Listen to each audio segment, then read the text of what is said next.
नमस्कार विद्यार्थी मित्रांनो, आपले MPSC PIQPS 1 mark fix series मध्ये आपलं स्वागत आहे। आज आपण नाही का विज्ञान मधील नाही का पुढील टॉपिक पाहूया। आतापर्यंत आपण जे काही सायन्सचे टॉपिक घेतले इम्पॉर्टंट ते सर्व PIQ ओरिएंटेड आहे आणि महत्त्वाचे आहे, नक्कीच पहा तुम्ही। आणि आज आपण पोषण द्रव्य एक्झाम ओरिएंटेड पाहू, PIQ सहित पाहू, जेणेकरून आज सुद्धा तुमचे नाही का जवळपास 4 ते 5 पॉइंट कव्हर होणार आहे, ज्यावर प्रश्न आता सुद्धा लेटेस्ट आलेला आहे आणि पुरी सुद्धा आलेली आहे। तर नक्कीच आजचा व्हिडिओ पहा आणि एक मार्क फिक्स करा। तर पहा, आज पाहू आपण मानवी पोषण द्रव्य, ज्याला आपण ह्यूमन न्यूट्रिशन असे म्हणतो, यावर प्रश्न कसे आले ते पाहू। पहिले बघा, आपल्याला विचारलं जाते की बा मोठ्या प्रमाणात लागणारी पोषण द्रव्ये कोणती आणि कमी प्रमाणात लागणारी पोषण द्रव्ये कोणती। तर याचा आपण डिवाइड केलेला आहे, पाहून घ्या। मोठ्या प्रमाणात जे लागणारी आहे ते सर्वात जास्त लागते आपल्याला कार्बोदके, मेद आणि प्रोटीन, ज्याला आपण प्रथिने असे म्हणतो। हे क्रम लक्षात ठेवायचा, कार्बोदके, मेद आणि प्रोटीन।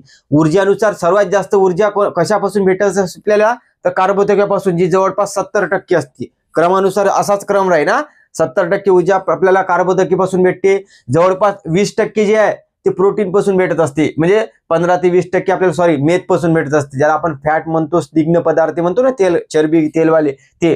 त्यानंतर प्रोटीन पासून भेटत असते बाकीचे जे पर्सेंट आहे ते। परंतु क्रम लक्षात हेच, ऊर्जानुसार क्रम विचारला तर कार्बोदके 1 नंबर होईल, मेद 2 नंबर होईल, प्रथिने 3, मेदलाच आपण फॅट असे म्हणतो, लक्षात ठेवा। त्यानंतर बघा, इथं दिलेलं आहे कार्बोदके आणि मेद हे ऊर्जादायी पोषण द्रव्य आहे, हे पाठ करायचं। तुम्हाला जर असं विचारलं खालीलपैकी ऊर्जादायी पोषण द्रव्य कोणती, हे 2 लिहायची, कार्बोदके आणि मेद।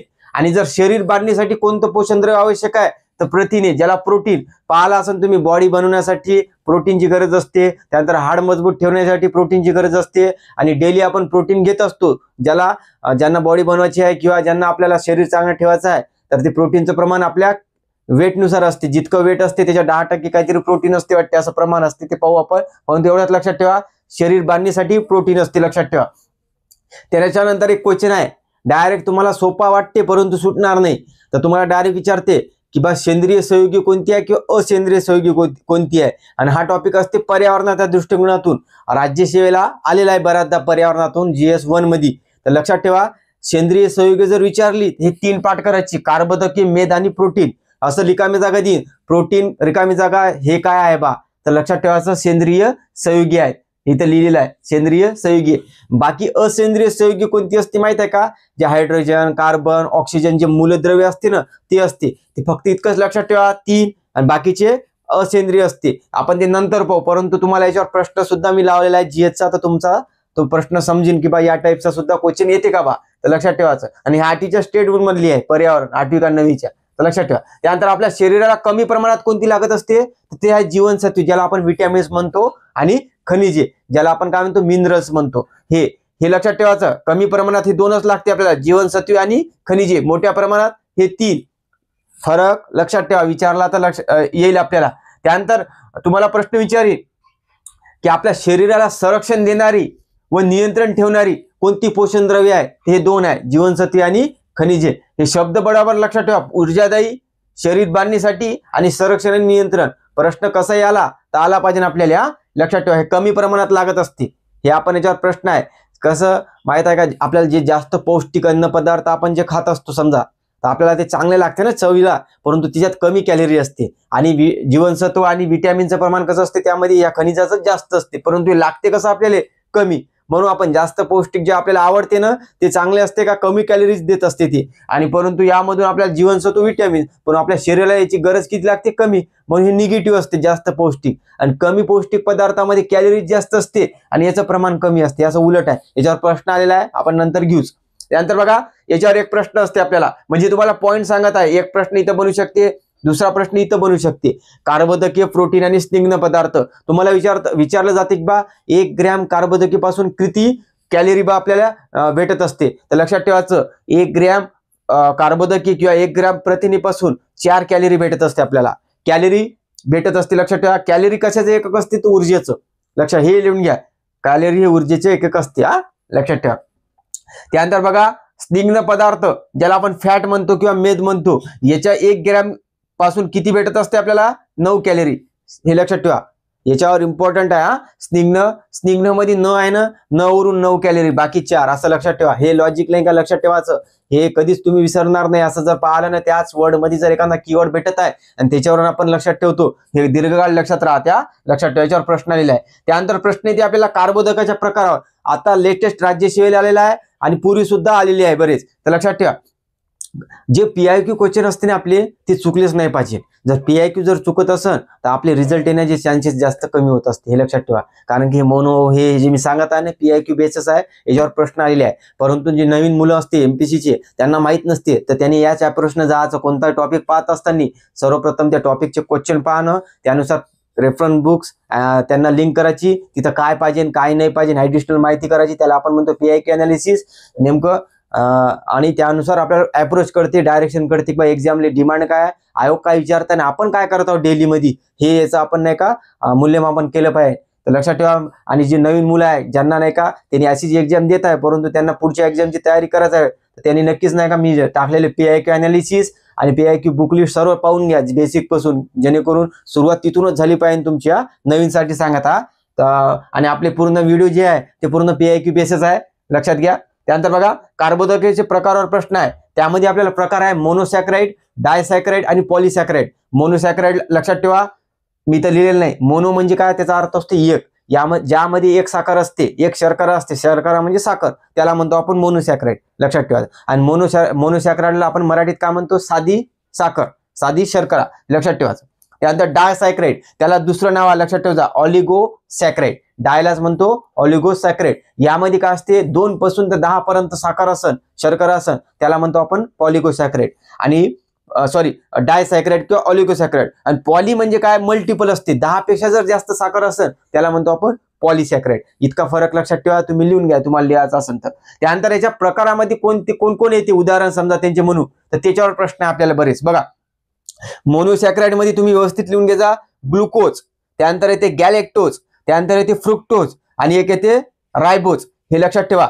4 गोष्टी पुन्हा पहा. हे तुम्ही नाही का असं नाही लिहायचं मी जसं लिहिलं, याचा ग्रुप करायचा एका याच्यात गोलमध्ये, ग्लुकोज, गॅलेक्टोज, त्यानंतर रायबोज आणि फ्रुक्टोज असा, तर लक्षात ठेवायचं. त्यानंतर बघा, या फ्रुक्टोज मध्ये काय असते माहिती आहे का, हे फळात असते फ्रुक्टोज, किंवा मधात जे असते ना हनी, त्यामध्ये असते, हे सुद्धा लक्षात ठेवा फ्रुक्टोज कायच्यात असते. आणि ग्लुकोजचं मी घेतलेलं आहे की ग्लुकोज मध्ये किती टक्के प्रमाण असते, त्याच्यावर सुद्धा प्रश्न आहे, आपण घेतलेला पाहून घेऊ आपण ते. फक्त एवढ्यात लक्षात ठेवा, 4 गोष्टी याच्यात येते. त्यानंतर डायसॅकराइड मध्ये काय असते बघा, डायसॅकराइड मध्ये येते सुक्रोज, त्याच्यानंतर येते माल्टोज आणि लॅक्टोज. याला सुक्रोज, माल्टोज आणि लॅक्टोज. लॅक्टोज माहिती आहे आपल्याला दुधात असते, हे सुद्धा लक्षात ठेवा. आणि याची ट्रिक्स लक्षात ठेवायची, सुमाल्या डाय झाला म्हणतं, सुमाल्या डाय झाला म्हणजे सुमाल्या मेला म्हणतो ना मराठीत आपण, तर सुमाल्या डाय म्हणजे मरणे. तर सुमाल्या जर निघलं तर हे तुम्हाला डायरेक्ट लक्षात येते, बा डाय मध्ये सुमाल्या आहे, सुक्रोज, माल्टोज आणि लॅक्टोज. आणि आपल्याला प्रश्न सुद्धा सॉल्व्ह होते. आणि मोनोसॅकराइड लक्षात ठेवायचं किंवा पॉलिसॅकराइड, 2 पैकी 1. पॉली लक्षात ठेवा, पॉलीमध्ये कमी आहे. आणि ग्लुकोज हे ते तुम्हाला मग हे एलिमिनेशन आपण बाकीचे उत्तर मारू शकतो. आम्ही पाहू आपण PIQ पाहिल्यावर. त्यानंतर पॉलिसॅकराइड मध्ये काय येते बघा, स्टार्च, त्यानंतर सेल्युलोज. जे मानवी पालेभाज्यातील सेल्युलोज जे असते ते मानव पचवू शकत नाही, कारण की मानवामध्ये सेल्युलोज विकर नसते किंवा संप्रेरक नसते. ते कशात असते, जे गुरेढोरे असते, गाय, बैल, म्हैस यांच्यामध्ये असते. ते लक्षात ठेवा, याच्यावर सुद्धा प्रश्न आहे, म्हणून इथे सांगितलं आहे सेल्युलोज पालेभाज्यातील मानव पचवू शकत नाही, लक्षात ठेवा. त्यानंतर बटाटामध्ये स्टार्च असते, हे लक्षात ठेवा. आणि एक लक्षात ठेवा, पॉलिसॅकराइड मध्ये एक आणखी ऍड करायचा ग्लायकोजन सुद्धा पॉलिसॅकराइड आहे. हे 4 गोष्टी आहे, स्टार, सेल्युलोज, बटाटा. स्टारवर आलेला प्रश्न, बटाट्यावर आलेला आहे प्रश्न हे. आणि ग्लायकोलायझन लक्षात ठेवा, ग्लायकोलायझन एक. अशा प्रकारे नाही का आपण हे प्रकार पाहिले, याच्यावर सुद्धा प्रश्न आहे 3 ते 4 वेळा. आता काय पाहू आपण माहिती आहे का, थोडक्यात ही माहिती बघा, याच्यावर सुद्धा प्रश्न आहे. सुक्रोजचे नाही का, सुक्रोज म्हणत आहे, सुक्रोजचे ज्यावेळेस पाण्याबरोबर विघटन होत असते तर ते समाप्रमाणात काय तयार होते बा, असं विचारलं जाते. सुक्रोजचं ज्यावेळेस नाही का पाण्याबरोबर विघटन होत असते त्यावेळेस बा काय तयार होत असते, असा प्रश्न आहे आपल्याला PIQ मध्ये. तर काय तयार होत असते माहिती आहे का, ग्लुकोज आणि फ्रुक्टोज. तर याला लक्षात कसं ठेवायचं माहिती आहे का, ग्लुकोज आणि फ्रुक्टोज सुक्रोजची गर्लफ्रेंड आहे म्हणायचं, सुक्रोजची काय गर्लफ्रेंड. तर लक्षात ठेवायचं, ग वरून ग्लुकोज येऊन जाते आणि F वरून फ्रुक्टोज येते, म्हणजे तुम्ही चुकणार नाही, गर्लफ्रेंडले चुकतच नाही कोणी, लक्षात ठेवा. हे तुम्ही लक्षात, म्हणजे तुम्ही याच्यावर प्रश्न आलेला आहे म्हणून मी सांगितलेला. आणि याच्या सूत्रावर सुद्धा प्रश्न आहे. ज्यावेळेस प्रश्न पाहिजे त्यावेळेस तुम्हाला मी एक सूत्र सांगतो, ते तुम्ही लिहून घ्या आणि प्रश्न सुद्धा सॉल्व्ह होईल. त्यानंतर बघा कार्बोदके. कार्बोदकेचे कार्यावर प्रश्न आला नाही, परंतु जर आला तर तुम्हाला आला पाहिजे. लक्षात ठेवा, कार्बोदके काय करत असते, प्रथिने जे असतील प्रोटीन याला टिकून ठेवण्याचं काम करते. प्रथिनाला टिकून ठेवण्याचं काम करते कोण, तर कार्बोदके. लक्षात ठेवा. आणि स्निग्ध पदार्थ ज्याला म्हणतो ना फॅट, याचं चयापचय कोण करत असते, तर कार्बोदके करत असते. चयापचय म्हणजे पचन आपल्याला फॅटचं झालं पाहिजे, हे कार्बोदके करत असते. प्रश्न आला तर चुकला नाही पाहिजे. स्निग्ध पदार्थाचे चयापचय कोण करते, तर कार्बोदके. प्रथिनाला टिकून ठेवण्याचं काम कोण करते, तर कार्बोदके. फार इम्पॉर्टंट माहिती सांगितली तुम्हाला शॉर्ट मध्ये, तर तुम्हाला नक्कीच हेल्पफुल ठरणार आहे. PIQ पाहिल्यावर तुम्हाला आणखी क्लिअर होईल. त्यानंतर येथे आपल्याला दुसरा प्रकार बघा, मेद, ज्याला आपण म्हणतो स्निग्ध पदार्थ, ज्याला इंग्लिशमध्ये फॅट म्हणतो आपण. लक्षात ठेवा, फॅट. त्यानंतर बघा, जे यामध्ये नाही का फॅट माहिती आहे सराला, चरबी असते, त्यामध्ये तेल असते, यालाच काय म्हणत असते सायंटिफिक भाषेमध्ये, तर लिपिड म्हणत असते.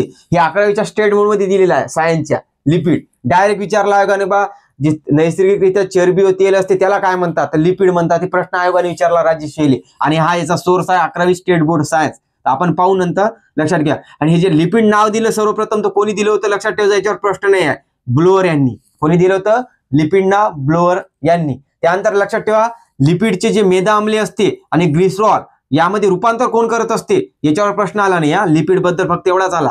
तर लिपिडचे मेदा आम्ले आणि ग्लिसरॉल मध्ये रूपांतर कोण करत असते, तर लायपस विकर, ज्याला आपण लायपेज काय म्हणत असतो, संप्रेरक म्हणत असतो, विकर म्हणतो, एन्झाईम म्हणतोय, लायपेज एन्झाईम. लक्षात ठेवा, याच्यावर प्रिडिक्शन असू शकते जर आला तर.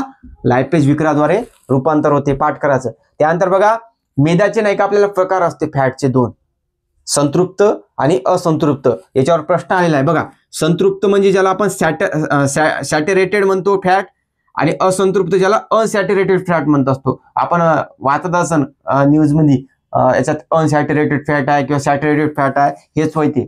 कशात असते कशात नसते याच्यावर फरकावर प्रश्न आहे. त्यानंतर लक्षात घ्या, यामध्ये ते संतृप्त जे असते ना, यामध्ये कोणता बंध असते, एकेरी असते संतृप्त, आणि असंतृप्त जे असते त्यामध्ये दुहेरी किंवा तिहेरी बंध असते. सोपा आहे ना, लक्षात ठेवा. याच्यावर प्रश्न आहे, एकेरी किंवा दुहेरीवरच प्रश्न आहे. त्यानंतर लक्षात ठेवा, जे संतृप्त मेद असते, फॅट असते, ते प्राणीजन्य फॅट असते, ज्याला काय म्हणतो आपण, ॲनिमल फॅट.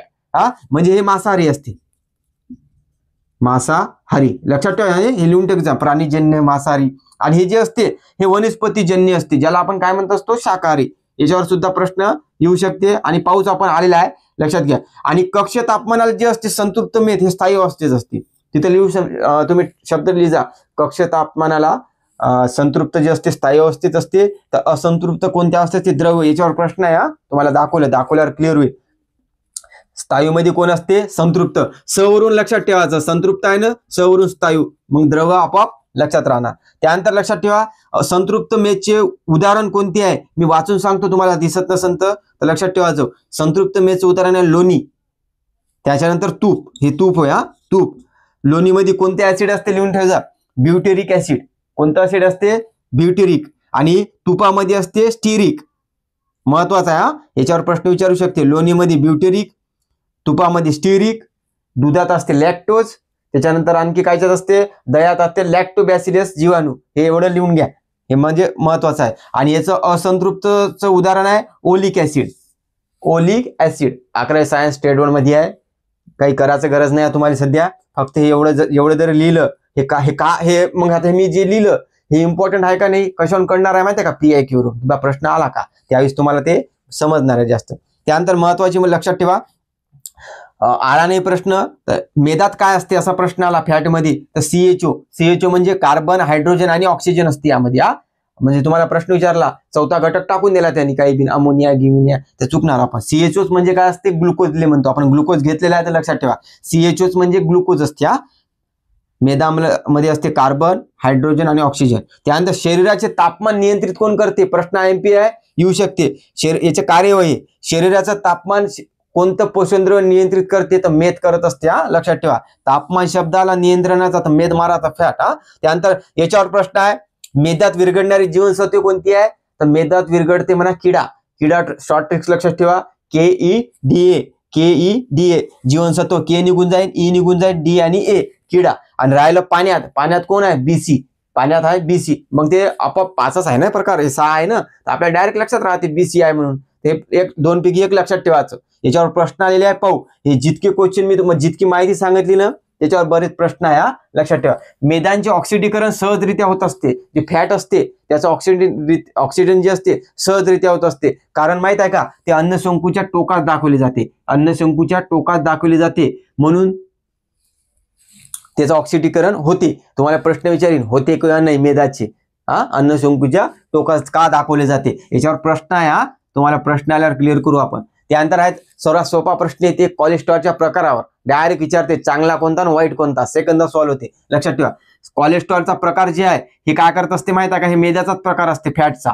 कोलेस्ट्रॉल आपण म्हणतो ना कोलेस्ट्रॉल वाढलं असतं त्यामुळे हार्ट अटॅक येते ना आपल्याला, फॅट वाढते, तेच आहे, हे मेदाचाच प्रकार असते. त्यानंतर हे काय करत असते माहिती आहे का, संप्रेरक तयार करण्यास मदत करत असते शरीरात. कोलेस्ट्रॉल शरीरात पाहिजेच असते, परंतु जास्त झालं त्याच्यानुसार त्याचे प्रकार असते. म्हणून एक लक्षात ठेवा, हाय डेन्सिटी, हे बघा SDL म्हणतो आपण. डायरेक्ट आयोग विचारते, डायरेक्ट SDLच लिहिते त्यांनी, SDL. हे लॉंग फॉर्म विचारत नाही, परंतु डिटेल बनवला तर आपल्याला असला पाहिजे.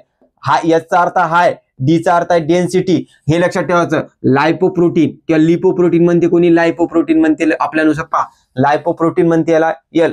आणि हे जे असते हाय डेन्सिटी असते म्हणून हे काय, याची घनता कशी असणार, उच्च असणार. म्हणजे त्याच्यानुसारच त्याचं नाही का घनतेचं नाव राहील. म्हणजे हाय आहे म्हणून उच्च घनता असते. आणि शरीरात याला आपण दुसरं नाव काय आहे, चांगले कोलेस्ट्रॉल. लक्षात ठेवा, यालाच म्हणतो आपण चांगले कोलेस्ट्रॉल. लिहून ठेवा, चांगले कोलेस्ट्रॉल. हे उच्च घनता असते, चांगले असतं म्हणून याची ब्लॉकेजची क्षमता कशी असते, शरीरात कमी असते. म्हणून आपण म्हणतो ना आपल्या शरीरात ब्लॉकेज वाढत आहे बा, हार्ट अटॅकसाठी हेच असते. 80 ते 90% ब्लॉकेज झाले बा अटॅकाला, हे त्यामुळे ब्लॉकेजवर फार महत्वाचं असते. रक्तात गुठळ्या तयार होत असते त्यासाठी. हे लक्षात ठेवायचं, फक्त इतकंच लक्षात ठेवा. हाय डेन्सिटी लायपोप्रोटीन, चांगले कोलेस्ट्रॉल कोणता, SDL, उच्च घनता असते बस. LDLचं मग याच्या विरोधात, L म्हणजे लो डेन्सिटी ऑफ लायकोप्रोटीन, याची घनता कशी राहील, लो आहे तर कमीच राहील. याच्यावर प्रश्न आलेला आहे. आणि ब्लॉकेज कशी राहील, जास्त राहील. आणि याला काय म्हणतो आपण, व्हाईट कोलेस्ट्रॉल. लिहून घ्या तुम्ही, व्हाईट. आणि त्याच्यानंतर तिसरा प्रकारावर प्रश्न नाही, याच्या दोघावर आहे, तर तिसरा बी विचारू शकते. V म्हणजे VLDL, व्हेरी लो डेन्सिटी लायपोप्रोटीन, म्हणजे सर्वात वाईट कोलेस्ट्रॉल कोणता, हे आहे VLDL. सर्वात कमी घनता याचीच असणार. आणि हे लिहून ठेवता, याला सर्वात वाईट म्हणत्या. इथं वाईट आहे आणि सर्वात वाईट लिहायचं, फक्त सर्वात वाईट. प्रश्न जसा आला तसं तुम्हाला आला पाहिजे. याची सर्वात कमी घनता राहील. त्याच्यानंतर याची धमनी काठिन्यता होते. धमनी काठिन्यतामुळेच नाही का हार्ट अटॅक येते. लक्षात ठेवा, धमनी काठिन्यता होते. आपण याच्यावरची नंतर PIQs पाहू तेव्हा क्लिअर होईल. त्यानंतर येते 6वा पॉईंट तुमचा PIQ बेस, ग्लुकोज. ग्लुकोजचं सूत्र लक्षात ठेवा, आलं नाही कधी. CHO म्हणतो आपण, कार्बन, हायड्रोजन आणि ऑक्सिजन. याच्यात कार्बन आणि ऑक्सिजनचं प्रमाण 6 आहे. याला आपण म्हणतो काय, जे छेदात असते त्याला अणुअंक म्हणत असतो, जे त्याच्या डोक्यावर असते त्याला अणुवस्तू म्हणत असतो. आपण पाहिलेला आहे अणुमध्ये. आणि अणुअंक म्हणजे काय असते, प्रोटॉनची संख्या किंवा इलेक्ट्रॉनची संख्या. आणि वर जे असते त्याला म्हणतो आपण प्रोटॉन आणि न्यूट्रॉनची बेरीज. हे आपल्याला आपण अणुमध्ये पाहिलेलं आहे. ज्यांना अणु नाही पाहिलेला असेल तर ते पाहून घ्या. अणु टॉपिक टाकलेला आहे. जे आता प्रश्न आला ना आपल्याला हायड्रोजनचे समस्थानिके, ते आपण घेतलेलं आहे त्याच्यावर पहिलेच ऑलरेडी, ते लक्षात घ्या. त्यानंतर बघा, यामध्ये जे प्रमाण असते ना त्याच्यावर प्रश्न असते की ग्लुकोज मध्ये नाही का किती टक्के प्रमाण असते ऑक्सिजनचं, तर 53.33%. पाठ पाहिजे ना. त्यानंतर बघा कार्बनचं 40%. हे 2 वेळा रिपीट क्वेश्चन आहे की ऑक्सिजन ग्लुकोज मध्ये कार्बनची टक्केवारी किती असते, तर 40%. आणि उरलं हायड्रोजन 6.47. हे काही लक्षात आलं नाही चालते, 2 लक्षात ठेवायचं, 53% आणि 40%. त्यानंतर बघा, यावर क्वेश्चन आहे की जास्त पौष्टिक अन्न पदार्थ काय करतात, आता सांगितलं सुरुवातीला की कमी कॅलरीज देतात. आणि जीवनसत्व जे असते त्यानंतर खनिज द्रव्य जास्त असते, त्यामध्ये कॅलरी कमी. याच्या उलट, कारण की आपल्या जेवण पहा ना, आपल्याला जास्त पौष्टिक अन्न पदार्थ आवडते, तर त्यामध्ये काय असते, कमी कॅलरी, परंतु जीवनसत्व व्हिटॅमिनचं प्रमाण काय राहणार, जास्त राहणार. हे लक्षात ठेवा, कारण की आपल्या शरीराला लागते काय कमी प्रमाणात, पण आपण घेतो पौष्टिक जास्त प्रमाणात, म्हणून हे विरोधात असते. याच्यावर प्रश्न आल्यावर क्लिअर होईल. हे बरीच माहिती इम्पॉर्टंट आहे. PIQ बेस आहे, तुमची नक्कीच रिव्हिजन होईल. तर चला तर आता आपण याचे PIQ पाहू. पहिला प्रश्न बघा, आपल्याला विचारला होता राज्यशिवाय आता झाली एक्झाम, ते मध्ये जोडायला मोनोसॅक्राइड, डायसॅक्राइड, पॉलिसॅक्राइड. बघा मोनोसॅक्राइड मध्ये काय आहे, ग्लुकोज, गॅलेक्टोज, फ्रुक्टोज. पर्यायामध्ये बघा ग्लुकोज आहे, ग्लुकोज यायला पाहिजे. त्यानंतर डायसॅक्राइड बघा, सुमाल्या ट्रिक्स, सुमाल्या म्हणजे सुक्रोज, माल्टोज आणि लॅक्टोज. ऑप्शन मध्ये सुक्रोज आहे, 4 नंबरचं काही ब म्हणजे ऑप्शन ती निघूनच जाते तुम्हाला. त्यानंतर पॉलिसॅकराइड लक्षात ठेवा, डायरेक्ट स्टार्च आहे का, स्टार्च, सेल्युलोज, बटाटा, स्टार्च. आणि जे ट्रायसॅकराइड आहे काही गरज नाही, बरेच सॅकराइड असतात, आपण फक्त एक्झाम ओरिएंटेड. आता तुम्ही लिहून घ्यायचं ट्रायसॅकराइड काय, रॅपिनोज, पण याच पर्यावरून उत्तर निघते. सर्वच माहित असणं आपल्याला आवश्यक नाही आहे, जे माहित आहे PIQ माहित पाहिजे बस. तुम्ही पाहून घ्यायचा आन्सर. त्यानंतर बघा 2018 आलता महिला बालविकास अधिकारीला खालीलपैकी कोणत्या पदार्थात न पचणारे पॉलिसॅकराइड मिळतात. तर बघा याच्यात पॉलिसॅकराइड नाही का पचत नसते लवकर, म्हणून हे सुद्धा लक्षात ठेवायचं, लिहून घ्यायचा. हे बटाटामध्ये असते ना, तर आयोगाने बटाटा विचारलं होतं. बघा इथं फळ, मासे, फळात काय राहते, फ्रुक्टोज राहते, ते लक्षात ठेवायचं. हे याचं उत्तर राहील बटाटा. लिहून घ्यायचा तुम्ही, स्क्रीनवर आहे.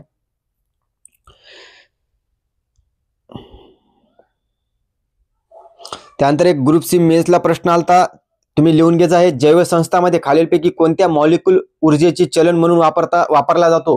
तर मॉलिक्युलर रेन्यूचं जे कोणतं ATP,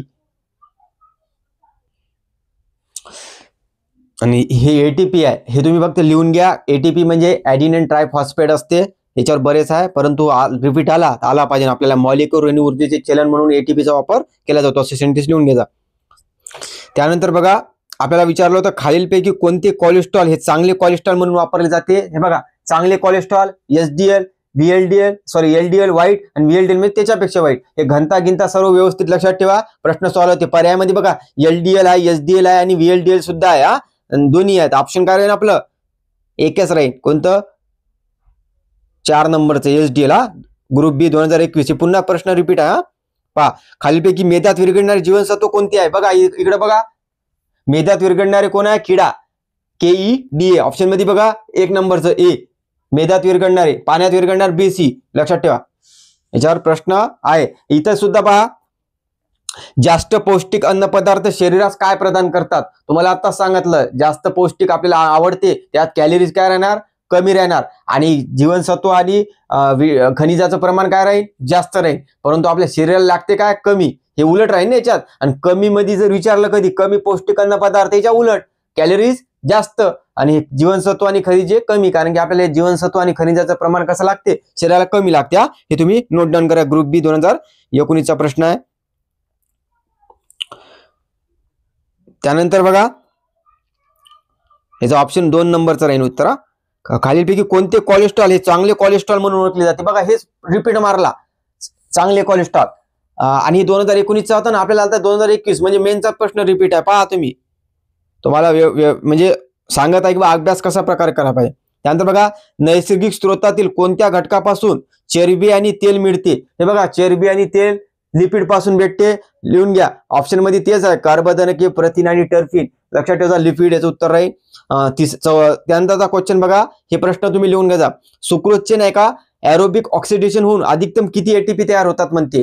तर बरोबर लिहिजा, याच्या 60 ATP तयार होत असते. कसं, याचं फॉर्म्युला आपण म्हटलं ना, सुक्रोजची गर्लफ्रेंड म्हटलं होतं आपण. सुक्रोज बरोबर काय राहील, ग्लुकोज आणि फ्रुक्टोज. तर सुक्रोजच्या खाली काय लिहायचं, 60 बरोबर. ग्लुकोजचं किती राहत असते, 36 ATP असते ग्लुकोज मध्ये. त्यानंतर प्लस फ्रुक्टोज मध्ये किती राहील, 24 ATP. हे फॉर्म्युला लिहायचा. तुम्हाला विचारलं सुक्रोजचं, पुढे जाऊन त्यांनी विचारलं तुम्हाला ग्लुकोजचं, तर हे मायनस करायचं 60 मधून, जसं तुम्हाला आपण गणितात करतो ना, लिहायचं सुक्रोज बरोबर ग्लुकोज प्लस फ्रुक्टोज असं, आणि ते संख्या लिहायची.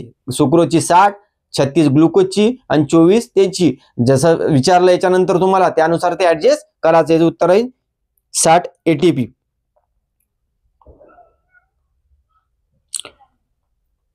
त्यानंतर बघा आपल्याला विचारला होता एक्सरसाइज प्री 2017ला आरोग्यविषयक तांब्या मानवी शरीरात असा सूक्ष्म अन्न घटक आपण पाहिलेला आहे की शरीरात 16 मूलद्रव्य लागते, कशा प्रकारे लागते ते तुम्ही पाहून घेतलेलं आहे. ते व्हिडिओ मध्ये मी टाकलेला आहे, पाहून घ्या. वनस्पतीवर, प्राण्यावर बरेच व्हिडिओ टाकले मी, PIQ बेस आहे. ज्यांनी पाहिलं नसन नक्की पहा, कारण की जवळपास 4 ते 4 क्वेश्चन येते आपल्याला वनस्पती प्राणीमध्ये, आणि PIQ बेस टाकलेला आहे स्टेट बोर्ड सहित. त्यानंतर बघा आपल्याला पहिलं तर बरोबर आहे, अड जीवनसत्व पाण्यात विरघळतात. आपण आताच पाहिलं मेदात विरघळणारी काय, किडा, आणि पाण्यात BC. तर आहे काय, नाही आहे. हे मेदात विरघळणारी पावती. इथं हे विधान चूक आहे. तर ब कुठं आहे, एक सेंटेन्स मध्ये आहे, म्हणजे 2 येणार, 3 येणार नाही ऑप्शन. त्यानंतर बघा स्निग्ध पदार्थ उच्चांक 9.3 कॅलरी गिरवितात. आपण पाहिलं स्निग्ध पदार्थाचा किती आहे, 9 कॅलरी आहे फिक्स, पण 9.3 दिलेला आहे, ते बरोबर आहे. परंतु बघा समजा जर आपण पहिलं बरोबर आहे, ब चूक आहे, स्निग्ध पदार्थावर तुम्ही डाऊट घेतला बा, आपण म्हटलं 9च आहे, तिथं 9 पॉईंट, तर त्याला होल्ड ठेवा सध्या. ड वाचा. क जीवनसत्वाच्या अभावी स्कर्वी रोग होते. आपण जीवनसत्व टॉपिक पाहिजे तर क हा रोगामुळे स्कर्वीच होत असते. आपण बऱ्याचदा रिपीट क्वेश्चन आहे तर जीवनसत्वमध्ये करू, म्हणून ओढतो ऑप्शन 100% बरोबर राहील. आणि ऑप्शन तसं नाहीच आहे सेट, म्हणून आपण क ला घेऊन जातो. इथं लिहून घ्यायचं अब्लिक मध्ये 9 किंवा 9.3 कॅलरी या किलो कॅलरी. याचं उत्तर राहील अ क ड बरोबर ब चूक. त्यानंतर बघा खालीलपैकी कोणता पिष्टमय पदार्थ डायसायक्राइड आहे. आताच पाहिला आपण बघा, सुमाल्या डाय झाला तर काय येण्याचं उत्तर सुक्रोज. बाकी सब ऑप्शन तेच राहील. कन्फ्युजन व्हायचं नाही हा. जितकं जास्त तुम्ही कन्फ्युजन असतात एक्झाम मध्ये तसंच होणार आहे. म्हणून मी म्हणतो PIQ पाठ पाहिजे म्हणजे पाठ पाहिजे ना, लक्षात ठेवा. याचं उत्तर आहे सुक्रोज. पुढे जाऊन ते दुसरं विचारू शकते, मोनो हे पॉली तेच विचारत आहे ना. आताही आलता 25 16चा प्रश्न आहे. 25 लिहायला म्हणजे 9-10 वर्षांनी. जे विद्यार्थी म्हणतात ना की 5-6 वर्षाचे प्रश्न केलेच चालेल का, नाही चालणार आहे आपल्याला, कारण की आपल्याला पूर्णच करावं लागणार आहे. जेवढे आयोगानं विचारलेले आहे 21,000 असो किंवा आत्ताचे सुद्धा, फक्त आपल्या सिलेबस नुसार घ्यायचे ते, आणि जे आपल्या सिलेबस आपल्यानुसार नाही ते स्किप करायचे. हा इतकं फक्त लक्षात ठेवा.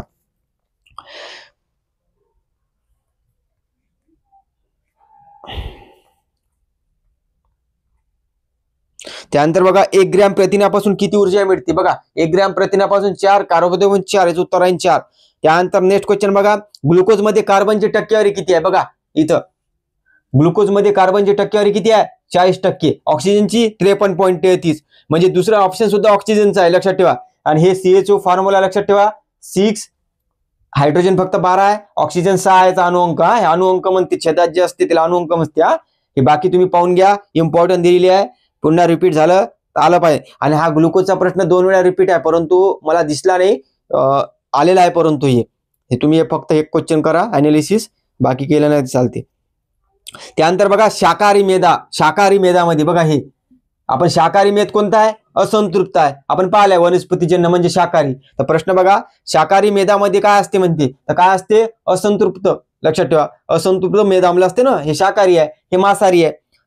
आणि ते खोलीच्या तापमानाला कोणत्या असते, द्रव का स्थायू असते द्रव, याच्यात फरक आहे ना, तर लक्षात ठेवा हे फरक महत्वाचा आहे. याचं उत्तर राहील असंतृप्त आणि द्रव, कारण की हे विचारलं आहे त्यांनी. मांसाहारी विचारलं असतं तर काही प्राणीजन्य म्हणजे मांसाहारी आणि स्थायी अवस्थेत येईल. हे तुम्ही फरक लक्षात ठेवा. पुन्हा रिपीट येईन आपल्याला आलता 14ला. त्यानंतर बघा सुक्रोजचे पाण्याबरोबर संयोग होऊन पृथक्करण झाल्यास समप्रमाणात कुठले मिश्रण तयार होते. आताच पाहिलं सुक्रोजचे आपण गर्लफ्रेंड, तर लक्षात ठेवा ग्लुकोज आणि फ्रुक्टोज उत्तर राहील. राज्यसेवा 2014चा प्रश्न आहे, पुन्हा रिपीट येईन हा, तुम्ही लिहून घ्या ते. त्यानंतर पहा मेदापासून किती ऊर्जा मिळते. बघा हेच प्रश्न आला. मेदापासून म्हणजे स्निग्ध पदार्थ 9 कॅलरी आलं का. हो याचं 2 नंबर. आणि 4 पर्यायामध्ये आहे ते कसा आहे, कार्बोदके आणि प्रथिन्याचा आहे. त्यानंतर पहा अन्न पदार्थाची ऊर्जा कोणत्या परिमाणात मोजली जाते. आता सांगितलं होतं तुम्हाला, ऊर्जा ही कॅलरीज मोजली जाते, तर हिचं उत्तर आहे कॅलरी. त्यानंतर बघा राज्यसेवा मेन 2013ला आलता. उच्च घनता असलेल्या लायकोप्रोटीनला व्हाईट कोलेस्ट्रॉल म्हणतात. बघा आपण काय म्हटलं होतं, ज्याची हाय डेन्सिटी राहते म्हणजे चांगले कोलेस्ट्रॉल, याचा काय घनता सुद्धा काय राहील उच्चच राहणार आहे, समान संबंध आहे हाय डेन्सिटी. म्हणून इथं काय पाहता माहिती आहे का, उच्च घनता असलेल्या लायपोप्रोटीनला आपण म्हणत असतो HDL, ज्याला आपण तो चांगले कोलेस्ट्रॉल. लिहून घ्या इथं पाहतात चांगले कोलेस्ट्रॉल, विधान चूक आहे. त्यानंतर बघा त्यानंतर ब सेंटेन्स बघा, उच्च घनता असलेल्या लायकोप्रोटीनमुळे अतिरिक्त कोलेस्ट्रॉल रोहिणीच्या आसपास असते आणि रोहिणी बंद होऊ शकते. बघा हे उच्च घनता असते आणि हे चांगलं असते, हे रोहिणीत ब्लॉकेज कमी करते, आणि हे ब्लॉकेज कमी करते म्हणजे याच्यात काय म्हटलेलं आहे बघा ना, रोहिणीच्या आसपास असते, रोहिण्या बंद होत असते, याच्यात आर्टरी बंद होत नसते, कारण की चांगलं असते. हे कोणात येणार आहे माहिती आहे का, हे येणार आहे एक तर व्हाईट कोलेस्ट्रॉल पाहिजे होता किंवा अति व्हाईट, दोनपैकी पाहिजे होता. तर मग आपल्याला हे विधान चूक आहे, कारण की इथं त्यांनी दोन्ही चुकीत दिलेलं आहे. तुम्ही व्यवस्थित करेक्ट करा काय म्हटलेलं आहे, तुम्हाला समजलंच असेल. याचे उत्तर आहे दोन्ही विधान चूक. इथं बरेच जण फसू शकते, जर माहित नसलं काही मारायचं म्हणून दोन्ही बरोबर मारू शकते माणूस. हा इथं त्यांनी फक्त, आणि हा प्रश्न आहे 2013चा, 2019ला रिपीट, 2021ला रिपीट आणि 2025ला सुद्धा येईल. हा लक्षात ठेवा. म्हणून तुम्ही विचारताना पाहायचं की बा प्रश्न किती जुने विचारताय आणि आपण करत का आहोत.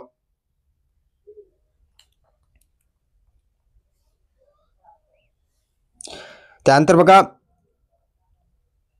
आहारातील नाही का ऊर्जेचे प्रमुख स्रोत कोणते आहेत. आहारातील ऊर्जेचा प्रमुख स्रोत कोणता आहे, सर्वात जास्त ऊर्जा 70% कार्बोदके, त्यानंतर मेद, त्यानंतर प्रोटीन. लक्षात ठेवायचं उत्तर आहे कार्बोदके. आणि एक आणखी ऍड करायचा हे क्वेश्चन जर आला तर आला पाहिजे. खालीपैकी कोणत्या पदार्थापासून सर्वात जास्त कॅलरीज मिळतात? प्रत्येक वेळा सारख्या आकारमानात कप वापरला असे गृहीत धरून एक कप आईस्क्रीम पासून जास्त ऊर्जा भेटत असते, कॅलरी भेटत असते असं म्हणणं आहे. हे पाठ करून घ्या, आला रिपीट आला पाहिजे. त्यानंतर मानव नाही का पालेभाज्यातील सेल्युलोज पचू शकत नाही, कारण सेल्युलोज प्रकारचं विकर आपल्या जठरात नसते हे सांगितलं होतं. मग आता तुम्हाला प्रश्न काय विचारेल माहित आहे का? बघा, सेल्युलोज कायच्यात येते बा? तर पॉलिसॅकराइड मध्ये येत असते सेल्युलोज, हे लक्षात ठेवा. पुन्हा येईन प्रश्न, सेल्युलोज पचू शकत नाही माणूस, सेल्युलोज पॉलिसॅकराइड मध्ये येते, एवढं लक्षात ठेवा. ते एक आणखी लक्षात घ्या, खालीलपैकी नाही का कोणाला अन्नामधून जास्तीत जास्त प्रथिनाची गरज असते, प्रोटीनची गरज असते म्हणते? तर याचं उत्तर आहे 12 ते 18 वर्ष वयोगटातील वयात येणारा व्यक्ती, कारण की त्यांचं नाही का त्यांना जास्त प्रोटीनची गरज असते, कारण की त्यांचं शरीर जे असते ते म्हणजे आपण म्हणतो ना जवान असते, त्यामध्ये त्यांना जास्त कॅलरी लागते असते. तर लक्षात ठेवा, याचं उत्तर राहील 1 नंबरचा, कारण की जास्त मेहनत करत असते त्या काळात त्यांनी. म्हणून अशा प्रकारे हे तुम्ही नाही का प्रश्न ऍड करा. काही एक प्रश्न आहे बघा, मेधा अन्नसंकुच्या टोकात दाखवल्या जातात. हे बघा, हे प्रश्न मेधा अन्नसंकुच्या टोकात दाखवला जातो, कारण की मेधाचे ऑक्सिडीकरण होत नाही का? होते सहजरित्या होते ना मेधाचे ऑक्सिडीकरण. लक्षात ठेवा, याच्यात ऑप्शन मध्ये बघा मेधाचे ऑक्सिडीकरण सहजरित्या होते, हे ऑप्शन राहील आपलं उत्तर, कारण की मेधाचं ऑक्सिडीकरण होत असते. म्हणून हे प्रश्न पुन्हा रिपीट आला तर आला पाहिजे ना. त्यानंतर बघा, राज्यसेवा 2022चा मेनचा प्रश्न आहे, प्रथिने हे रिकामी जागा हे संयुग आहे जे परिसंस्थेचे संरचनात्मक वैशिष्ट्य ठरवतात. बघा, हे प्रथिने आहे, तुम्हाला सांगितलं होतं हे 3 घटक कोण आहे? सेंद्रिय संयुगी आहे. ऑप्शन दिलं होतं बघा, पहिलं सेंद्रिय जे ऑर्गॅनिक नॉन ऑर्गॅनिक म्हणतो ना, रासायनिक. मग आपण 2 पैकी काही लॉजिक मारतो ना, जे आपल्याला मनाला वाटते योग्य ते मारीन आपण, म्हणून विधान चुकाचं नाही. हे 3 घटक आहे सेंद्रिय, हे उत्तर आहे सेंद्रिय, हे ऍड करून घ्या. कधी रिपीट आला आपल्याला तर आला पाहिजे ना. अशा पद्धतीने नाही का आपण हे टॉपिक पाहिलेला आहे. आणि यानंतर नाही का आपण आता या भागानंतर प्रथिने हा टॉपिक पाहू, प्रथिनावर प्रश्न आहे. चला तर आता आपण नाही का पुढील भाग पाहू, प्रथिने, प्रोटीन्स. तर बघा, यामध्ये इम्पॉर्टंट काय बघा, यात जे घटक असते त्यावर प्रश्न विचारू शकते. यामध्ये असते सीएचओ म्हणजे काय? कार्बन, हायड्रोजन आणि ऑक्सिजन. जे आपण मेदात पाहिलं ना, मेदात सुद्धा सीएचओ असते, ग्लुकोज मध्ये सुद्धा सीएचओ असते. फक्त याच्यात एक घटक ऍड करा, नायट्रोजन असते. लक्षात ठेवा, नायट्रोजन असते. त्यानंतर हे सुद्धा लक्षात ठेवा, आपल्या वातावरणात सर्वात जास्त प्रमाण नायट्रोजनचं असते, 78% असते ना, 78.08%. त्यानंतर ऑक्सिजन असते 21%, 20.21. त्यानंतर कोणाचं असते? हे 2 तर सरळच माहित आहे. त्यानंतर ओझोन असते का आर्गॉन? तर याचं आर्गॉन आणि 4 नंबरले ओझोन. हे क्रम लक्षात ठेवा, राज्यशाला विचारलाय. त्यानंतर बघा, अल्फा जे अॅमिनो अम्ल असते त्याचे हे बहुवारिक असते, म्हणजे पॉलिमर असते. म्हणजे अॅमिनो अम्लाचं पॉलिमर कोण आहे? तर लक्षात ठेवायचं प्रथिने. जे आपण अॅमिनो अम्ल म्हणतो ना, ऍसिड, जे हे याच बनत असते प्रोटीनचं. लक्षात ठेवा. आणि हे कोणता बंधाने बांधलेले असते? हे बॉन्डनं, तर पेप्टाइड. लक्षात ठेवायचं, पेप्टाइड बॉन्ड असते, इतकं पाठ करायचं. आणि प्रोटीनची गरज पाहिलेली आपण शरीर वाढीसाठी आणि बांधणीसाठी शरीराची आवश्यक असते. त्यानंतर बघा, रासायनिक दृष्ट्या ती सर्व विक्री असते ना, ज्याला आपण एन्झाईम म्हणतो, ते प्रथिनाचेच बनलेले असते. एन्झाईम, संप्रेरक, त्यानंतर ते अँटीबॉडीज वापरतो ना आपण, रोगप्रतिकार शक्ती, ती प्रोटीनचीच असते. लक्षात ठेवा. त्यानंतर बघा, प्रथिनाच्या अभावी कोणता रोग होते? याच्यावर प्रश्न आहे. तर लक्षात ठेवा, प्रथिनाचा अभावी कोणता रोग होते? सुकटी, ज्याला म्हणतो आपण मॅरास्मस. काय म्हणतो? मॅरास्मस. व प्रथिन व ऊर्जा जर म्हटलं ना, हे लक्षात ठेवा, फक्त प्रोटीन आलं ना, प्रोटीनच्या अभावी दोन्ही होते, परंतु प्रथिनाच्या अभावी सुकटी होते. आणि प्रथिन व ऊर्जा जर म्हटलं ना, तर सुजोटी, म्हणजे ज्याला आपण क्वाशिओर्कर म्हणतो. लक्षात कसं ठेवायचं, प्रथिन बा एकच आहे ना, तर त्याला मॉरस्मस लहान नाव आहे, आणि सुजोटी शब्द 4 आहे ना, तर ते मोठा शब्द क्वाशिओर्कर. असं तुम्ही लक्षात ठेवू शकता. प्रथिन ऊर्जा आहे, तुम्ही याच्यावर प्रश्न 2 वेळा आलेला आहे. त्यानंतर जे इसेन्शियल अॅमिनो ऍसिड असते ना, जे 21 असते ना, त्यापैकी काही इसेन्शियल असते, जे आवश्यक असते शरीराला, काही अनावश्यक असते. ते नाही का शरीरात तयार होत नसते. कोणते? इसेन्शियल. ते आपल्याला जेवणातून घ्यावे लागते. हे लक्षात ठेवा, हे IMP करजा. इसेन्शियल अॅमिनो ऍसिड जे आहे आपल्या शरीरात तयार होत नाही, तर आपण जेवणातून घेत असतो, बाहेरून घेत असतो. सर्वात जास्त प्रोटीन कशात असते? तर सोयाबीन. हे राज्यसेवेले प्रश्न आहे, मी घेतला नाही, परंतु तुम्ही लिहून घ्या. सोयाबीन मध्ये 40% प्रोटीन असते. त्यानंतर हरभराच्या बिया, ज्याला आपण काय म्हणतो चणे म्हणतो ना, चना, त्यामध्ये 21% राहते. त्यानंतर लक्षात ठेवा, मानवी शरीरात एकूण किती अॅमिनो आम्ले आहे? ते 21 आहे. आणि त्यापैकी गरज कितीची आपल्याला? 20ची. हे लक्षात ठेवा. आणि सर्वात इम्पॉर्टंट हे लक्षात ठेवा, याच्यावर प्रश्न आहे की फक्त नाही का या 21 अॅमिनो आम्लापैकी नाही का दोनच अम्ल आहे की ज्यामध्ये नाही का सल्फर असते, सल्फर. तर ते कोण आहे? सिस्टीन आणि मिथिओनिन. सिस्टीन आणि मिथिओनिन हे दोनच अम्ल आहे की ज्यामध्ये सल्फर आहे. याच्यावर आयोगाने प्रश्न विचारलाय, आपण पाहूच. त्यानंतर बघा प्रथिनाचे स्वरूप आणि वर्गीकरणावर बघा, यामध्ये आपल्याला विक्रिय, संप्रेरक विचारलं जाते प्रश्न. तर लक्षात ठेवा, विक्रिय ज्याला एन्झाईम म्हणतो इंग्लिश मध्ये. विक्रिय म्हणजे काय नेमकं लक्षात ठेवा, जैव रासायनिक अभिक्रियांना काय देते? हे गती देत असते. जैव रासायनिक अभिक्रियांना गती जे देणार त्यांना काय म्हणतो आपण? विक्रिय असे म्हणत असतो. सेंद्रिय उत्प्रेरक असतात, लक्षात ठेवा, कारण की आपण पाहिलेलं आहे की प्रथिने, कार्बोदके, मेद हे सेंद्रिय असतात ना, आणि जे बाकीचे असेंद्रिय असतात. लक्षात ठेवा, सेंद्रिय उत्प्रेरक आहे. त्यानंतर विक्रियाची क्रियाची जी क्रियाशीलता असते ते कशावर अवलंबून असते? तापमानावर असते. याच्यावर प्रश्न आहे, आगाने विचारला होता, आहे तापमानावर अवलंबून नसते म्हणून, हे लक्षात ठेवा, तापमानावर असते. आणि काही विक्रिया आहे जे आपल्याला एक्झाम मध्ये विचारते, जसं की आपल्या मानवाच्या पोटात कोणतं विकर असते? तर हायड्रोक्लोरिक ऍसिड, याला HCl म्हणतो आपण. तुम्ही लिहून घ्या, हायड्रोक्लोरिक ऍसिड. आणि दुसरा आहे पेप्सिन, हे मानवाच्या पोटात असते. याच्यावर प्रश्न आहे एमपीएससीचा. त्यानंतर अमायलेज आहे जे लाळेमध्ये असते आपल्या, ट्रिप्सिन असते. त्यानंतर झायमेज, लक्षात ठेवा, झायमेज जे आहे ग्लुकोजचे रूपांतर कायच्यात करते माहिती आहे का? इथिल अल्कोहोल मध्ये करत असते. मग प्रश्न विचारीन की ग्लुकोजचे रूपांतर इथिल अल्कोहोल मध्ये कोण करते? तर झायमेज करत असते. त्यानंतर बघा झायमेज विकर असते, ज्या इम्पॉर्टंट आहे, कारण की झायमेज काय करत असते? ग्लुकोजचे रूपांतर इथिल अल्कोहोल मध्ये करत असते. याच्यावर प्रश्न एमपीसीचा. बाकीचे जे आहे ना, अमायलेज, लायपेज, हे तुम्हाला नाही का मी फोटो टाकीन स्टेट बोर्डचा, तुम्ही ते पाहून घे जा, ग्रुपवर टाकतो टेलिग्रामवर. नक्की कसं याच्यावर प्रश्न आलेला आहे, बाकीच्या याच्यावर नाही का असाच विचारू शकते बा कशात आहे, तर मी टाकतो ते तुम्ही पाहून घे जा. मग त्यानंतर बघा नेक्स्ट आहे आपल्याला संप्रेरके, ज्याला आपण म्हणतो हार्मोन्स. हार्मोन्स यामध्ये काय असते? हार्मोनचं काम काय? चयापचय व शारीरिक विकास नियंत्रित करतात. हे शरीराचा विकास आणि चयापचय हे शब्द महत्वाचे. हे जैव रासायनिक अभिक्रियांना गती देतात. तर संप्रेरके काय करते? शरीराचा शारीरिक विकास नियंत्रित करतात. त्यानंतर आपल्या संप्रेरकावर प्रश्न कसे असते माहिती आहे का? पुरुष मध्ये कोणती असते, स्त्रियात कोणती असते, याच्यावर प्रश्न आहे. त्यानंतर बघा इन्सुलिन आणि ग्लुकागॉन, हे लक्षात ठेवा, इन्सुलिन आणि ग्लुकागॉन हे स्वादुपिंड मध्ये असते. लक्षात ठेवा, इन्सुलिनच्या अभावीच आपल्याला मधुमेह होत असतो. लक्षात येईल, इंग्लिश मध्ये पॅनक्रियाज म्हणत असते, लक्षात ठेवा. आणि सोमॅटोस्टॅटिन आहे एक संप्रेरक, त्यामध्ये ठेंगूपणा असते ना, माणूस ठेंगू राहते ना, ते सोमॅटोस्टॅटिन, हे लक्षात ठेवा, स्टेटमेंट मध्ये आहे. त्यानंतर आणखी लक्षात इरेथ्रोफायटिन आहे, ज्यामुळे नाही का हे होत असते, इरेथ्रोकायटिन मुळे नाही का कॅन्सर होत असते. इरेथ्रोकायटिन हे स्टेटमेंट मध्ये आहे. आणि फॅक्टर 8 लक्षात ठेवायचा, ज्यामुळे हिमोफिलिया होते ना, रक्त गोठत नाही, ते दिलेलं आहे. हे इतकं लक्षात ठेवा. त्यानंतर बघा इथं महिला आणि पुरुषाचं लिहिलेलं आहे मी. महिलामध्ये एस्ट्रोजन नावाचा हार्मोन असते, प्रोजेस्टेरॉन असते, FSH असते आणि LH असते. FSH चा लॉंग फॉर्म नाही का तुम्ही लिहून तुम्हाला जर पाहिजे नसेल तर तुम्ही पाहून घ्या नेटवर. FSH आणि LH हे जे 4 असते ना, हे मासिक पाळी जी असते महिलात, हे सायकल असते याची वाली. एस्ट्रोजन पहिले येते, FSH, मग LH, मग एस्ट्रोजन, असं काही हार्मोनचं आहे त्यांचं आलं. हे जेच राज्यसेवेला प्रश्न विचारलेला आहे आणि पूर्वी सुद्धा आपल्याला याच्यावर विचारलेले आहे, एस्ट्रोजन प्रोजेस्टेरॉनवर. हे 11 स्टेट म्हणून जसं तसं देऊन आहे, हे तुम्ही एवढं लक्षात ठेवा. आणि काय महिलात असते ऑक्सिटोसिन. ऑक्सिटोसिन हार्मोन्स असते, जे काय करत असते? नैसर्गिक प्रसूती जे असते प्रेग्नेंटच्या वेळेस, त्याविषयी कामं असते. तुम्हाला प्रश्न विचारी, नैसर्गिक प्रसूतीसाठी स्त्रियांना कोणता हार्मोन्स असते? तर ऑक्सिटोसिन. हे बाकी सर्व लिहा, म्हणजे कधी तुम्हाला प्रश्न आला आता सारखा पुरुष आणि महिलाचा तुलना तर आलं पाहिजे. आणि आपल्या पुरुषात असते टेस्टोस्टेरॉन, आपल्यात असते टेस्टोस्टेरॉन, हे लक्षात ठेवा. आणि काही डिटेल राहिलं तर मी नक्की टेलिग्रामवर टाकीन. त्यानंतर बघा आपल्याला विचारलेलं आहे, प्रथिनाची साखळी जी असते ही कोणत्या कोडांमुळे तुटते? तर लक्षात ठेवायचं, UAG, UGA आणि UAA.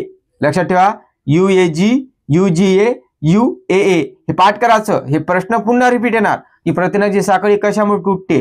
UAG, UGA याच उलट केलं बघा, उलट केलं आणि UAA 2ला घेतलं त्यांनी. बस तुम्ही 2 वेळा पहा, होऊन जाते. त्यानंतर बघा पिट्युटरी ग्लँड आहे आपल्याला. पिट्युटरी ग्रंथीची संप्रेरक कोणते, याच्यावर प्रश्न आहे. या पिट्युटरी ग्लँडलाच आपण मास्टर ग्रंथी म्हणत असतो. लक्षात ठेवा, तुम्हाला विचारील कोणत्या ग्रंथीला मास्टर ग्रंथी म्हणत असतो? तर पिट्युटरी. याच्यामध्ये कोणत्या ग्रंथीत संप्रेरक असते? TSH, STH, त्यानंतर ADH हे 3 असते. लक्षात ठेवा, याच्यावर प्रश्न आलेले आहे. अशा आपण सर्वात मोठी अंतःस्रावी ग्रंथी कोणती आहे? तर लक्षात ठेव जा, अंतःस्रावी ग्रंथी आहे पिट्युटरी ग्लँड. सर्वात बाह्य ग्रंथी आहे थायरॉइड आणि दोन्ही असणारी कोणते अंतःस्रावी आणि बाह्य स्वादुपिंड. इतकं लक्षात ठेवा. याच्यावर प्रश्न आयोग विचारत असते हा, हे तुम्हाला माहितच असन. तर आता याची आपण PIQ पाहू. ठीक आहे.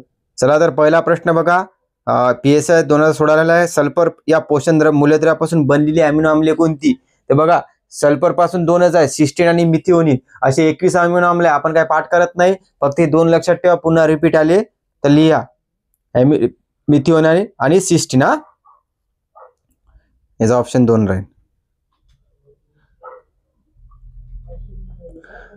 त्यानंतर बघा एक प्रश्न लिहून घ्यायचा, फार डिटेल होता, लॉजिक नाही येत होता.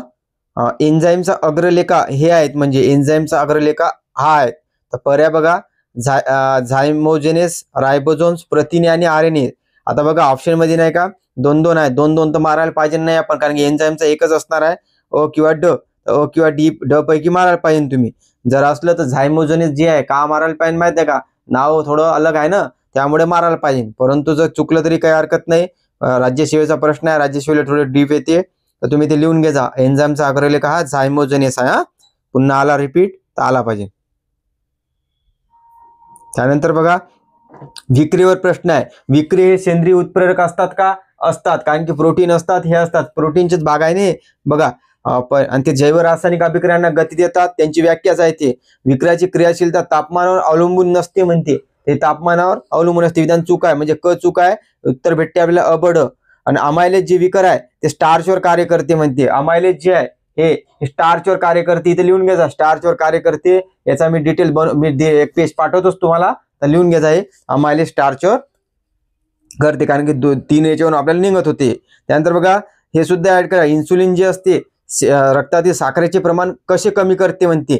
याचं उत्तर आहे वरीलपैकी सर्व. इन्सुलिन काय करत असते माहित आहे का, रक्तातील साखर शोषून घेते, बरोबर आहे. ग्लायकोजन तयार करते, प्रथिन संश्लेषण करून इन्सुलिन कमी करत असते, चरबीची साठवण करून करते. सर्व बरोबर आहे, हे तुम्ही लिहून घ्या व्यवस्थित. हा मी काही इथं लिहिलं नाही, कारण की लिहा लागते म्हणून बरंच, त्यामुळे मी लिहिला नाही, जागा नव्हती. तर तुम्ही याचं वरीलपैकी सर्व आहे इथं आपण. आणि पर्याय बिन तसेच आहे, आपण मारू शकतो वरीलपैकी सर्वच, तर लगेच लक्षात घ्या. त्यानंतर बघा नेक्स्ट क्वेश्चन. मानवाच्या पोटामध्ये कोणते जठर रस आहे. हे मानवाच्या पोटात कोणता, हायड्रोक्लोरिक ऍसिड आणि पेप्सिन. त्याचं उत्तर राहील 3 नंबरचं. लक्षात ठेवा, हे आहे. बाकीचे ऑप्शन आहे ना, मी याच्यावर पेज पाठवल्यावर तुम्हाला क्लिअर होईल ना. बाकी विक्री लक्षात ठेवा. त्यानंतर बघा कोणती संप्रेरके पिट्युटरी ग्रंथीची आहे म्हणते. तर पिट्युटरी ग्रंथीची पाहायला असं ना बा इथं TSH, STH आणि ADH हे लिहून घ्या. हे पाठ करा, राज्यसेवेला येते जास्त. आणि पिट्युटरी ग्रंथीलाच आपण मास्टर ग्रंथी म्हणतो. सर्वात अंतस्रावी ग्रंथी आहे आपली वाली. लक्षात ठेवा, सर्वात मोठी अंतस्रावी.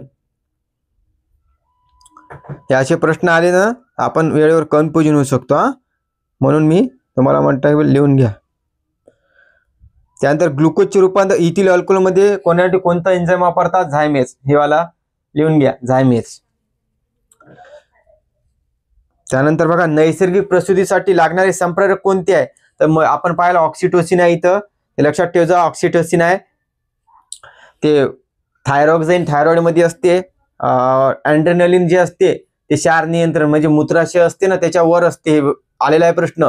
ॲड्रेनल ग्रंथी काय करत असते, क्षारांचं नियंत्रण करत असते आपल्या शरीरात, आणि ते मूत्रपिंडाच्या वर असते. आयोग म्हटलं होतं की बा मूत्रपिंडाच्या खाली असते, वर असते, कुठं असते असं विचारलं होता. प्रश्न आहे का पाहू द्या, ती घेतला का, ती लिहून घ्यायचं. ॲड्रेनल ग्रंथी जे म्हणजे कशा संबंधी आहे तर क्षाराचे नियंत्रण करते. त्यानंतर इन्सुलिन जे आहे ग्रंथी स्रावणारी आहे, ते स्वादुपिंडामधून आहे, हे माहित आहे. आणि शरीरातील सर्वात मोठी ग्रंथी तर सर्वांनाच माहित आहे, यकृत ग्रंथी आहे, ते लिहून घ्या. आणि त्याच्यावरचा पाहून घ्या एकदा, आला इथं हाय फोटो. तर खालीलपैकी कशात एन्झाईमचा को फॅक्टर म्हणतात. तर एन्झाईमचा को फॅक्टर लोहाला म्हणतात. एन्झाईम आहे ना, याचा को फॅक्टर लक्षात ठेवा लो आहे. ते एकदा नोट डाऊन करून घ्या. आला रिपीट तर आपल्याला आला पाहिजे ना. त्यानंतर बघा प्रथिनाची साखळी कोणत्या अर्थहीन कोड्यांमुळे तुटते म्हणते. तर लक्षात ठेवा UAG, UGA आणि UAA हे पाठ करून घ्या. पुन्हा रिपीट आला तर आला पाहिजे आपल्याला. याचं ऑप्शन राहील फक्त क नंबरचं.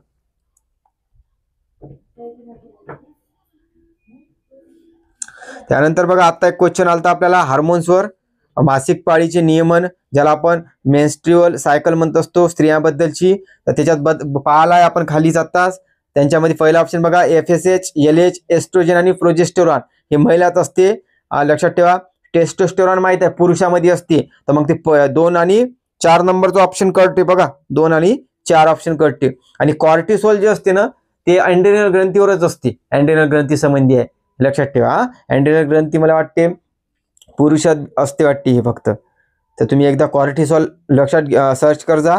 म्हणजे आपण कसं आहे माहिती आहे का, आता जरी आपण हे लिहिलं उत्तर, परंतु बाकीचे हार्मोन्स कशा संबंधी आहे हे तुम्ही जर लिहिले तर पुढचा प्रश्न तुम्हाला टॅकल होते. लक्षात ठेवा. याच्यावर पहिले प्रश्न ऑप्शन मध्ये आहे हे, म्हणून याचं उत्तर आहे पहिला नंबरचा. बाकीच्यावर तुम्ही अनालिसिस करा थोडं. त्यानंतर बघा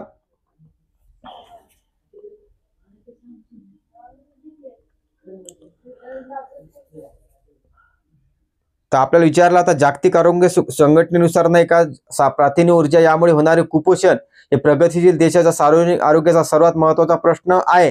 खालीलपैकी कोणत्या अवस्थेमध्ये नवजात बालकांची नाही का प्रथिन व ऊर्जामुळे कुपोषणामुळे अक्षरशः उपासमार होते, तर त्याच्यावर शरीरावर सूज नसते. सुजवटीमध्ये काय असते माहिती आहे का, सुजवटी जे असते, सुकटी म्हणजे काय, याच्यात सुकते माणूस आणि सुजवटीवर सूज असते.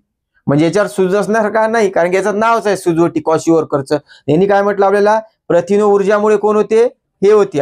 आणि यानं म्हटलं आपल्याला शरीरावर सूज नसते. म्हणजे आपल्याला विचारलं काय त्यांच्या शरीरावर सूज असते हे वालं, तर उत्तर काय याचं क्वाशिवर्कर येईन का मॉरस मशीन. शरीरावर सूज नसते ते हे राहील सुकटी, म्हणजे मॉरस मशीन याचं उत्तर. लक्षात ठेवा. प्रश्न पहा बरोबर. सुजवटी म्हणजे सूज असणे, सुकटी म्हणजे त्याच्यात नाही का माणसाचे शरीर नाही का खूप बारीक होत असते, यामध्ये पोट मोठं असते, बाकी शरीर बारीक असते या सुकटीमध्ये. सुजवटीवर पूर्ण सुजन असते अंगावर, हे लक्षात ठेवा. आणि क्वाशिवर्कर याच्यावर नाही का आता कंबाईंड मध्ये सुद्धा प्रश्न आलता, लक्षात ठेवा. मी याच्यात मला भेटला नाही. तर प्रथिनामुळे काय होते, तर क्वाशिवर्कर होते. आताच झाला ग्रुप सी ला झाला वाटते, पाहून घ्यायचा एकदा तुम्ही. आणि पर्यामध्ये गलगंड आहे ना, तर त्याच्यावर सुद्धा प्रश्न आहे. गलगंड आउटू ग्रंथी ज्याला म्हणतो आपण, जे आयोडीनच्या कमतरतेमुळे होते, लक्षात ठेवा. गोवर हा विषाणू आहे पर्यामध्ये. तर अशा पद्धतीने नाही का आपण याच्यावरचे कार्बोदकीय प्रथिने, त्यानंतर मेद यावरचे प्रश्न पाहिले, PIQ पाहिले. नक्की एक्झाम ओरिएंटेड आहे, नक्की ते पहा. आणि जर तुम्हाला नक्कीच व्हिडिओ हेल्पफुल होत असेल, ठरत असेल, तर नक्कीच लाईक करा, कमेंट करा, शेअर करा. धन्यवाद.